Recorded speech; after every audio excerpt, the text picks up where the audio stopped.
நாளைக்கான வீடியோவில் என்ன நடக்குன்னு சொல்லிட்டு பார்க்கலாம். வீடியோக்குள்ளே போகிறதுக்கு முன்னாடி நம்ம சேனலை லைக் அண்ட் சப்ஸ்கிரைப் பண்ணிவிட்டு சப்போர்ட் பண்ணுங்கள். ஃபஸ்ட்டு சீனில் வந்துட்டு மணி யோசனையிலே நின்றுட்டு இருக்காரு. அந்த இடத்துக்கு வந்துட்டு மாயா வர்றாங்க. என்னாச்சு மாமா, என்னத்தை யோசிச்சுட்டு இருக்கீங்க, எதுவும் பிரச்சனையா அப்படின்னு கேட்க, அதெல்லாம் ஒன்றும் இல்லைம்மா அப்படின்னு சொல்லிட்டு அமுச்சு விட்டுரு. அந்த பக்கம் வந்துட்டு சீனு வராங்க. சீனுவை பார்த்ததுமே இதுதான் நமக்கு சரியான டைம் அப்படின்னு சொல்லிட்டு மாயா மாயா அப்படின்னு சொல்லிட்டு விறுவிறுன்னு மாயா பின்னாடியே போகிறாங்க. என்னாச்சு மாமா அப்படின்னு கேட்க, இல்லைம்மா பழசெல்லாம் யோசிச்சுட்டு இருந்தேன், அதனால ஒரு மாதிரி வந்துட்டு கஷ்டமாயிடுச்சு அப்படின்னு சொல்ல, என்னாச்சு மாமா அப்படின்னதும், இல்லை இந்நேரம் உங்கள் அம்மா மட்டும் கல்யாணம் ஆகி இந்த ஊரில் இருக்கிற மாதிரி இருந்திருந்தா அந்த நோய் கூட வந்திருக்காதோ என்னமோ, இந்நேரம் உங்கள் அம்மா உன் கூட இருந்திருக்கலாம். இந்த வீட்டில் 2 கல்யாணம் நடக்க போகுது, ஆனால் உன்னை நினைக்கும் போது எனக்கு ரொம்ப கஷ்டமாக இருக்குமா அப்படின்ற மாதிரி சொல்ல, மாயா வந்துட்டு உடனே ரொம்ப ஃபீல் பண்ணி அழுக ஆரம்பிச்சிடுறாங்க. இதை வந்துட்டு சீனு சைட்லேருந்து பார்க்குறாங்க. சீனு பார்க்குறானா அப்படின்னு சொல்லிட்டு மணியும் பார்த்துக்கிறாரு.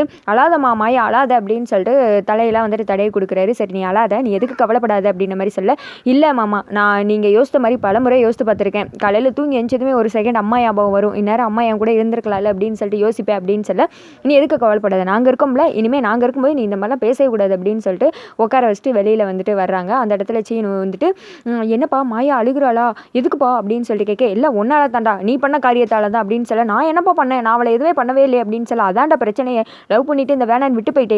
சே எங்கள் காலத்துலலாம் லவ்னா தீயா இருப்போம்டா, உண்மையான வந்துட்டு காதலை சேர்க்கறதுக்கு அவ்வளோ கஷ்டப்படுவோம், நீங்கள் இப்போ எல்லாம் பிளாஸ்டிக் பூ மாதிரி தான் அப்படியே தூக்கி போட்டு போயிடுறீங்க அப்படின்ற மாதிரி சொல்ல, நான் என்னப்பா பண்ணுறது, அவள் தானே மாமாவுக்கு பிடிக்காது அப்படி இப்படின்னு விட சொல்லிட்டா, அவளை டிஸ்டர்ப் பண்ணக்கூடாது தான் நான் அமைதியாக இருந்தேன் அப்படின்னு சொல்ல, அவள் சொல்லத்தான் செய்வா, நீ சும்மா இருந்த ஏதாவது ஒன்று ரிஸ்க் எடுத்தியா, ஒன்றுமே செய்யவில்லை, சும்மா இருந்தால் சரி இவனுக்கு பிடிக்கல போல அப்படின்னு சொல்லிட்டு அவளே வந்துட்டு என்னை டிஸ்டர்ப் பண்ணாதேன்னு சொல்லிட்டா, நீ எல்லாத்தையும் பண்ணிவிட்டு அவளை சொல்கிறியா, காதலுக்காக நீ என்னடா பண்ண, ஒன்றுமே பண்ணலை. இந்த வீட்டில் சில பேருக்கு உங்களோட காதலை பற்றி தெரியும் அப்படின்னு அமைதியாக இருக்காங்க. ஏன் தெரியுமா, உங்கள் பிரச்சனை வந்துட்டு பேசி பெருசாக இருந்தா, அதனால நான் உனக்கு நல்ல ஐடியா கொடுக்கேன், நீ இனிமேல் ஏதாவது பண்ணணும் அப்படின்ற மாதிரி சொல்ல, ஆமாப்பா இவ்வளோ நாள் மாயாவை டிஸ்டர்ப் பண்ணக்கூடாதுன்னு தான் இருந்தேன், இப்போ அவளாவே எனக்காக ஃபீல் பண்ணுறப்போ நான் சும்மா விட மாட்டேன், மாயாவுக்காக ஏதாவது பண்ணணும் அப்படின்னு சொல்ல, ஆமாடா வாழ்ந்து முடிச்சவங்களுக்காக வாழ வேண்டிய உங்களோட வாழ்க்கையை நீங்கள் வந்துட்டு தியாகம் பண்ணாதீங்க, அது மட்டும் கிடையாது, நான் தான் இந்த வீட்டில் காமெடி பீஸாக சுட்டிகிட்டு இருக்கேன், அடுத்து நீ வந்துட்டு சுத்த போகிற, கல்யாணம் ஆனால் லைஃபே முடிஞ்சு போயிடுடா, அதை யோசித்துக்கோ அப்படின்னு சொல்லிட்டு அவங்க அப்பா கிளம்பிற சீனு மட்டும் யோசிச்சுட்டே இருக்காரு. அடுத்த சீனில் மாயா ரூமில் இருக்க அந்த இடத்துக்கு ஜானகி வர்றாங்க. என்ன பெரியமா அப்படின்னு கேட்க, தானே நீ வா அப்படின்னு சொல்லிட்டு நிற்க வச்சு, இன்னைக்கு எல்லாருக்கும் வந்துட்டு ஓ மேலே தான் கண்ணு அப்படின்னு சொல்லிட்டு சுற்றி போடுறாங்க. ஆமாம்மா நல்லா சுற்று, மாயா மேலே தாம்மா எல்லா கண்ணும் அப்படின்னு சொல்ல, ஆளுக்கு நீங்கள் ரொம்ப பில்டப் போடுறீங்களே அப்படின்னு சொல்லிட்டு மாயா சொல்ல, பில்டப்லாம் இல்லை உண்மையை தான் சொல்லிக்கிட்டு இருக்கோம், இந்த வீட்டுக்காக நீ எவ்வளோ நல்லது செய்கிற, பார்த்து பண்ணுற, ஆனால் உனக்குன்னு ஒரு நல்லது கூட எங்களால் பண்ண முடியல அப்படின்னு சொல்லிட்டு தானே ரொம்ப ஃபீல் ஆகிடுறாங்க. ஐயோ பாரு பெரியம்மா முகம் எப்படி சுருங்கி போயிடுச்சுன்னு, ஹாப்பியாக இருக்கும்போது ஹாப்பியாக இருக்கணும், அதை விட்டுட்டு சேடாக வந்துட்டு என்னத்தை யாவப்படுத்தி பெரியம்மா நீ கஷ்டப்படுத்திட்டேல, அதெல்லாம் வேணாம் விட்டுருங்க நம்ம குடும்பம் அப்படின்ற மாதிரி சொல்ல, இல்லை தானே சொல்கிறது சரிதான், உனக்காக வந்துட்டு நாங்கள் எதுவுமே பண்ண முடியல அப்படின்ற மாதிரி சொல்லிட்டு ஒரு செகண்ட் வந்துட்டு எல்லாருமே வருத்தப்பட ஆரம்பிச்சிடுறாங்க. இங்கே பாருங்கள், லைஃப்ன்றது நம்ம வந்துட்டு சிக்னல் மாதிரி, ரெட் ஆனால் நின்றுக்கணும், பச்சை வந்துச்சுன்னா கிளம்பிடணும், இல்லாட்டினா பின்னாடி வரಮೇல நம்ம மோதி இடித்து தள்ளிட்டு போயிட்டே இருப்பான், அது மாதிரி தான் நான் பார்த்துட்ருக்கேன், நீங்களும் அதை நினச்சி கவலைப்படாதீங்க அப்படின்ற மாதிரி சொல்லிவிட்டு ஜானகியை வந்துட்டு அமுச்சு விட்டுறாங்க. அப்புறம் மாயா வந்துட்டு அமைதியாகவே இருக்க, மாயா எனக்கு நல்லாவே தெரியும் மற்றவங்களுக்கு என்ன உன்னை பற்றி புரியாமல் இருக்கலாம், ஆனால் நான் உன்னோட தங்கச்சி, உன் மனசில் நீ கஷ்டப்பட்டுட்டு இருக்கேன்னு தெரியுது அப்படின்னு சொல்ல, அதுக்காக நம்ம வருத்தத்திலே வந்துட்டு இருக்க முடியுமா தானே, அதெல்லாம் ஒன்றும் கிடையாது, நீ எனி டைம் சிரிச்சுக்கிட்டே தான் இருக்கணும் புரியுதா, எனக்காக கூட நீ ஃபீல் பண்ணக்கூடாது அப்படின்னு சொல்ல, எப்படி மாயா அத்தனை கஷ்டத்தை மனசில் வச்சுட்டு நீ எப்படி தான் வெளியில் சிரிக்கிற, நல்லா சமாளிக்கிற அப்படின்ற மாதிரி சொல்லிட்டு மாயாவுக்காக வருத்தப்பட்டு பேச, நீ மட்டும் என்ன சும்மாவா, அன்னைக்கு நீச்சல் தெரியலனா கூட என்ன காப்பாற்றணும்னு உயிரே கொடுக்க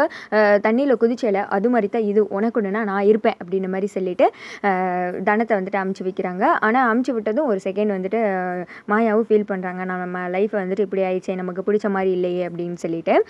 அடுத்த சைடு வீட்டில் எல்லாருமே ஒன்றா இருக்காங்க. அந்த இடத்துக்கு தனமும் மாயாவும் வர்றாங்க.